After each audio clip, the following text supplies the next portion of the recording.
I'm rejecting baseline testing because it's wrong for our children. In fact, it's not about the children at all. The government's been very clear that the purpose of baseline testing is to judge teachers and to judge schools. This is simply about bringing in more inaccurate measures of judging teachers' so-called performance. That's not what education is about. Education starts with the child and it should end with the child. Children learn by playing, they develop in that way. And I really am passionate about keeping play in reception. The baseline test is nothing to do with our children. It's about providing a level for which I can be judged. There's no way that you can test very small children. 4-year-olds are far too young to be tested. I believe they deserve their childhood and they need to be given the freedom to be able to express themselves through play and learn through play. The early years is about 4 main things: play, having fun, starting from where the kid is, and positivism. And baseline testing is about none of these. I'm rejecting baseline testing because we're talking about our youngest children. We're talking about children just coming into the education system. For some, this will be their first experience of school. And this is a time when we need to create a nurturing environment for our children and have them feel welcome and to feel secure in their environments. To take children out of the classroom environment for 25 minutes at least and put them in front of technology and to assess them is just wrong on so many levels.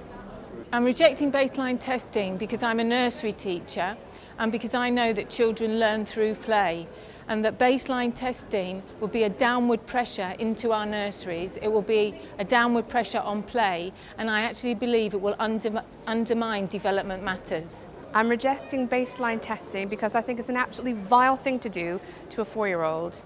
I teach across the range of primary, so I see children from the time they enter to the time they leave primary school and have a pretty good idea of how they progress. And I think that testing in their very first weeks of formal education could colour their experience of school forever. I don't feel that children are products that need to be measured from start to finish. We want children to be children for as long as possible. We are getting rid of their innocence way too young. We're putting them under a lot of stress, a lot of pressure.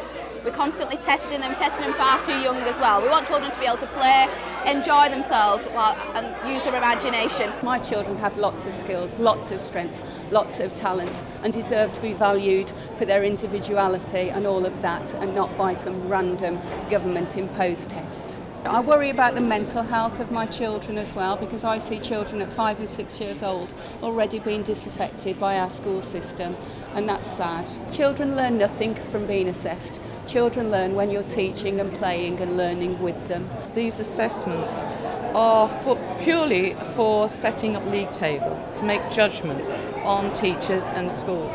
They're not about informing teaching. We as teachers know how to assess our children. We know how to identify what they need.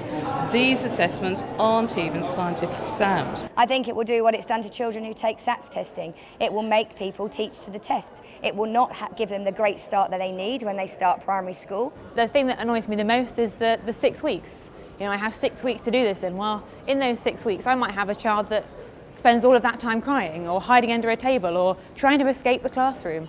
And it's much more important that I make them happy and settled than to tick some boxes. And what's worse is some of the questions seem to be ridiculous. And a yes/no answer doesn't explain their thinking, it doesn't help them. So the example that's been put out is, can you say parrot without the P? Well, the answer they want you to give is arrot. But children that have been asked have said things like harrot and tarrot. Well, that's a good understanding of what they're being asked to do. That is parrot without the P, but it's not the right answer. So even though they've got very good thinking and knowledge and understanding, they're demonstrating so many skills there, it's not the one you're marking, therefore they get it wrong. Well, that's not a fair reflection of that child.